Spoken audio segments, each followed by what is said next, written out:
Kabalikan o kaibigan, maaasahan kailanman, di iyong malalapitan. Pag-usapan natin yan.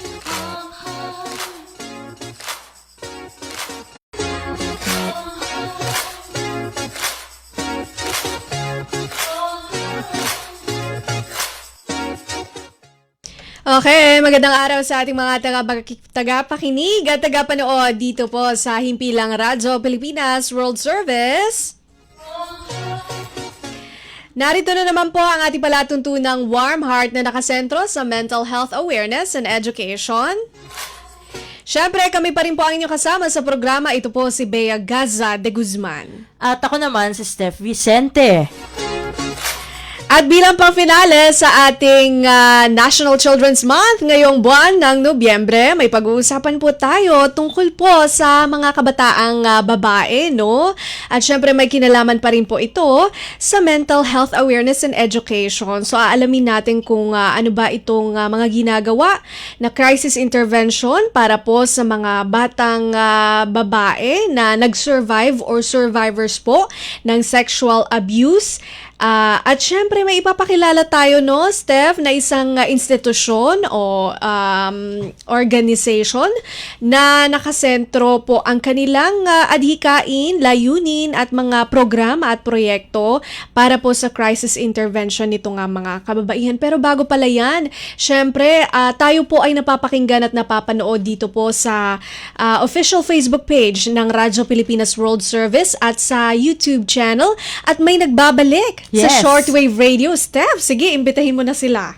Oo, dahil simula bukas ng alas 10 ng umaga, ay babalik na tayo sa alas 10 ng umaga. Yun po ang ating English service. Narito po ang mga frequencies na dapat po na puntahan para inyo po kaming masubaybayan.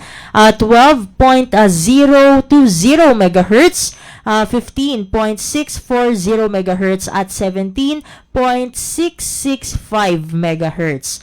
Para naman sa ating Filipino service na inyo pong masusubaybayan, sa madaling araw po yan, 1:30 a.m. to 4:30 a.m. Oras po yan dito sa Pilipinas, no? Syempre, adjust na lang tayo, no?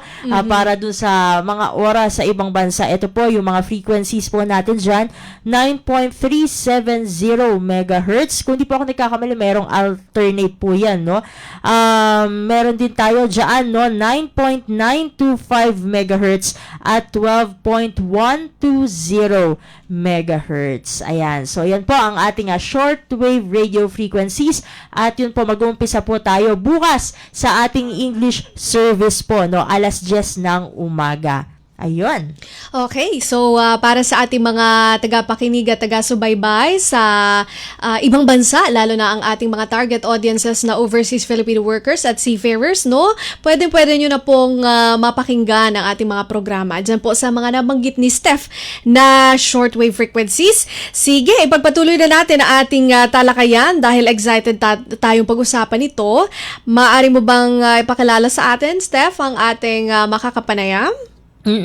At tulad yan na nabanggit ni Ka-Warm Heart Bea, ay ating pag-uusapan ang trauma therapy para sa mga batang babae, no, mga kabataang babae na survivors ng sexual abuse. At yung nabanggit niya na institusyon, no, na ating itatampok para sa araw na ito ay walang iba kundi ang Tahanan Santa Luisa Incorporated. At kaugnay nito ay makakasama natin ang isang registered social worker ng Tahanan Santa Luisa Incorporated, walang iba kundi si Miss Joy T. Tabausares. Ma'am Joy, welcome po sa Warm Heart. Ma'am Joy? Hello, Ma'am Joy. Narinig niyo po kami? Hello po, Ma'am Joy. Good morning po. Hello, Mr. Friday. Thank you so much for having me. Thank you din po sa pagpapaula. Kahit Sunday kami po ay inyong pinagbigyan, no? So, sige, simulan na po natin ang ating talakayan. Medyo may challenge lang tayo sa communication pero nagawa natin ang paraan. Kaya naman, heto na, Ma'am Joy, dahil sabi nga ni Steph, ang pag-uusapan natin ay tungkol nga po doon sa crisis intervention para sa mga survivors ng sexual abuse, lalo na po sa mga kabataang kababaihan. Una muna po talakayin natin, Ma'am Joy, from your perspective as an expert bilang registered social worker, ano po ba ang child trauma? At ano po ba itong trauma na nararanasan ng mga batang babaeng survivor ng sexual abuse, ma'am?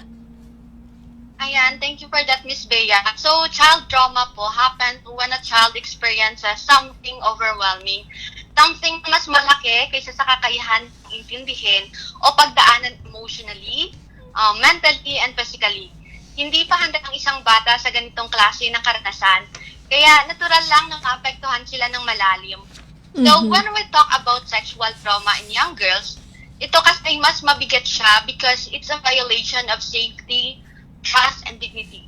Hindi lang katawan ang nasasaktan, pati puso at pag-iisip at identity. Many survivors feel confused, scared, and ashamed or guilty kahit alam natin na wala silang kasalanan. So the trauma affected how they themselves and how they understand the world at kung paano sila nakakasalimuha sa makita natin ng mga bata, marinig ang kanilang kwento at bigyan sila ng tamang suporta para makabangon at gumaling po. Okay, so violation of trust, identity, no, Steph? At ito po ay isang karanasan na higit pa sa kayang pangasiwaan bilang bata, no? Ng isang batang babae. Steph? Miss Joy, meron po bang mga signs, no, na maaari nating makita upang malaman kung ang isang kabataang babae ay biktima po ng sexual abuse? Yes po, there are common signs. So, imagine a child po sitting quietly in the corner, tahimik lang, hindi nakikipaglat, at parang laging nag-iisa at balisa. Minsan, naiisip natin baka simpleng shy lang siya, pero sa katotohanan, maaaring siya ay nakaranas ng trauma.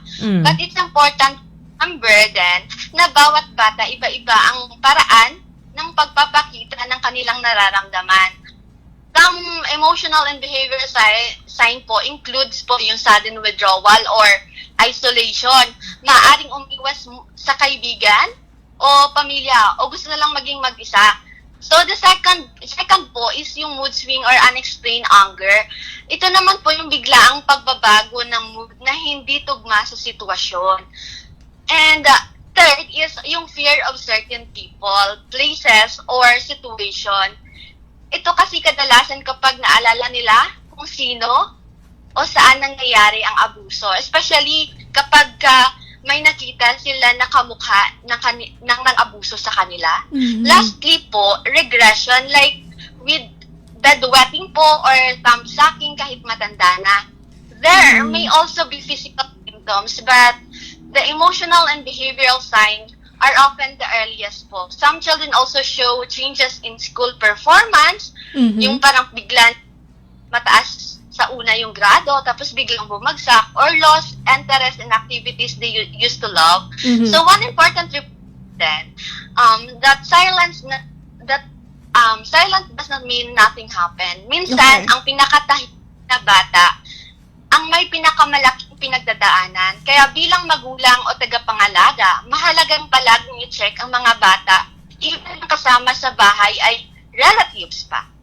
Simple gesture of care and attention at listening can make a huge difference sa healing ng mga bata. So, yun po. Okay. Silence means or does not mean nothing happened. So, kailangan din Bata. Some even struggle with their own self-worth, yung feeling unsafe kahit nasa paligid na ng mga taong nagmamahal sa kanila, even with their own family po. Pero the effect of trauma don't stop there. Kung hindi mabibigyan ng tamang suporta, sa long term, maaari ito ang humantong sa depression, anxiety, at hirap sa pakikipag-relate sa ibang tao. So, mahirap silang makikipag-socialize sa ibang mga kapwa nila bata. May mga batang nagkakaroon ng self-harm din o iniisip ang hindi maganda sa kanilang sarili, sa school o trabaho. Minsan nahihirapan silang magtagumpay dahil sa low self-esteem at ang pinakamalungkot, maaaring mawalan sila ng kakayahang magtiwala at maging emotionally numb. So, yun po most likely yung aming napagdadaanan with regards sa aming mga kliyente po, na very low yung self-esteem nila. Kaya as a worker po, kailangan po namin sila din i-empower na they can be a better self. But I want to emphasize this also, Miss Bea, that trauma is not a life sentence din naman. Okay. Healing is possible naman as long as they wanted to be healed naman and someone supported them. With the right intervention, with the right people, therapy, safe environment, and consistent support, children can recover and rebuild themselves. Minsan, ang simpleng pakikinig, pag-unawa at pagmamahal ay simula ng kanilang paghilom. Napakagandang mensahe. Okay, depression, anxiety, nahihirapang makipag-socialize, and nako, ito yung hindi trigger warning, yung self-harm, ano? Yan po yung mga short-term at long-term consequences po ng pang-aabuso sa mga batang kababaihan. Steph, may katanungan ka kay Miss Joy? Bagamat hindi naman natin masasabi na isang medical condition, no, yung mismong naranasang sexual abuse. Pero ano po ba yung treatment na ibinibigay po, no, doon sa, syempre, nagkaroon na po yung karamihan, no, sa mga nakaranas nito ay nagkaroon ng PTSD. So, ano po yung binibigay na treatment or assistance para sa inyong mga kliyente na nakaranas nga po ng sexual abuse? So, ayan, thank you, Ms. Steph. Paano namin ito ginagamot? So, the healing process naman requires patient, compassion, and a trauma-informed approach.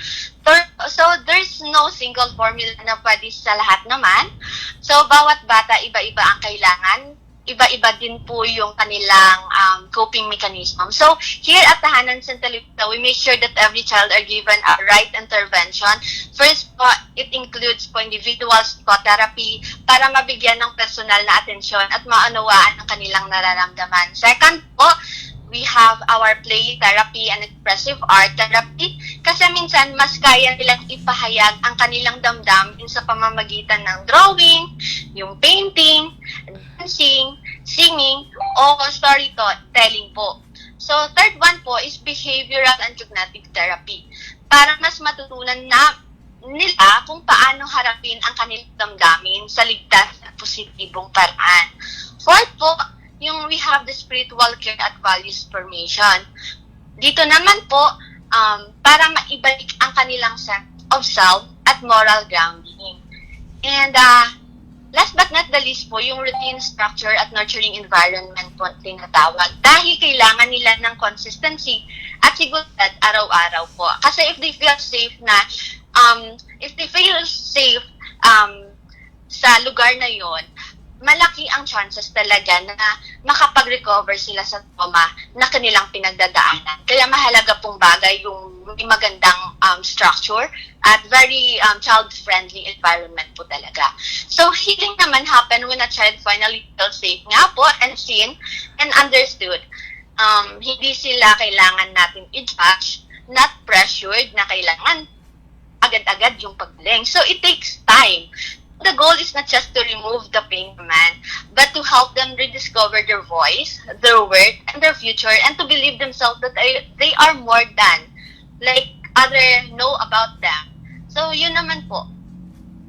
Okay. Nabanggit nyo kanina, ma'am, na yung mga activities na ito or yung mga treatment approaches na ito ginagawa po sa Tahanan Santa Lucia or sa Tahanan Santa Lucia Incorporated. Kaya naman po, pagkakataon nyo na po ito para ipakilala sa ating mga ka-warm heart, tagapakinig at tagapanood, kung ano po itong Tahanan Santa Luisa Incorporated. Okay. So, thank you, Miss Bea. So, Tahanan Santa Luisa is a residential home and a safe space for young street girls who are survivor of sexual abuse, exploitation, and trauma. Para siyang tahanan, an institution, dito bawat bata ay binibigyan ng pagkakataon to rebuild themselves. Pinapahalagan namin ang dignity, kalayaan at boses ng bawat isa. Sa pamamagitan ng holistic intervention po namin, mula sa therapy, education, values formation, creative activities, at spiritual guidance. Tinutulungan namin silang maghilom, bumangon, at muling maniwala sa kanilang sarili. So sa Tahanan Santa Luisa, hindi lang namin tinutugunan ang nakaraan nilang sakit, yung trauma, binubuo rin namin ang kanilang kinabukasan. Ang layunin namin ay hindi lang kaligtasan, kundi ang pagkaroon nila ng pag-asa, tiwala sa sarili, at karapatang buhay ng may dignidad at pagmamahal. Okay. Nabanggit nyo na po yung mga adhikain na gusto ko naman pong dumako doon sa ano-ano po yung mga programs, no? Bukod, syempre, kasi nabanggit kanina nung naitanong ko po sa inyo yung regarding dun sa assistance saka sa treatment. Pero, ano-ano pa po yung ibang mga programa at aktibidad na ginagawa ng Tahanan Santa Luisa Incorporated para sa mga batang babae na survivor po ng sexual abuse? Thank you, Ms. Beth. So, ano nga ang mga programa at aktibidad na meron sa tahanan? So here at Tahanan Santa Luisa po, we offer a holistic approach through what we call our caring, healing, and teaching framework. So sa caring po, tinutugunan namin ang basic needs ng mga bata at tinutulungan silang maramdaman na sila ay mahal at ligtas. We have also house parent kasi na gumagabay sa kanila sa mga gawaing bahay at tinuturuan sila ng mga practical skills habang pinapalakas ang tiwala nila sa sarili nila. So, next po is Nawala ang audio ni Miss Joy. Hello, Miss Joy? Hello? Miss Joy? Okay, habang hinihintay natin, no, si Miss Joy ay i-discuss lang natin yung kanyang mga ibinahagi, no, ang Tahanan Santa Luisa, yun nga, hindi lamang kaligtasan, kundi pagbibigay ng pag-asa at tulungan yung mga kabataang babae na biktima ng sexual abuse na ibalik ang tiwala sa kanilang sarili, no? At yung iba pa mga aktibidad gusto sana natin, no, malaman kay Miss Joy. Medyo nahihirapan tayong ibalik yung communication line kay Miss Joy. Although nasa linya pa siya, kaso wala siyang audio ngayon. Oo. So, sige, antayin natin kasi sayang yun eh. Gusto rin natin malaman kung ilan ba yung mga batang babae na sa pangangalaga ng Tahanan Santa Luisa, tsaka yung kung meron pong success story, maganda sana yon. Sige, magkakaroon lang tayo ng maikling break muna para tawagan ko siya. Para hindi naman sayang. Sa success story kasi, no? Gusto nating malaman yon. Magbabalik po ang Warm Heart makalipas ang ilang paalala. Time to celebrate kulturang Pinoy. Tradisyon, musika, sining, literatura at iba pa. Anything and everything fun and Filipino. Ito ang Pinoy Kultura. Naalala ko, nung bata pa ako na namamasyal kami sa Fort Santiago sa Intramuros. Ito ay ginawa noong 1571 bilang kuta o fortress ng Spanish governor na si Miguel Lopez de Legazpi. Isa ito sa mga napaka-importanteng historical sites sa Maynila. Marami ang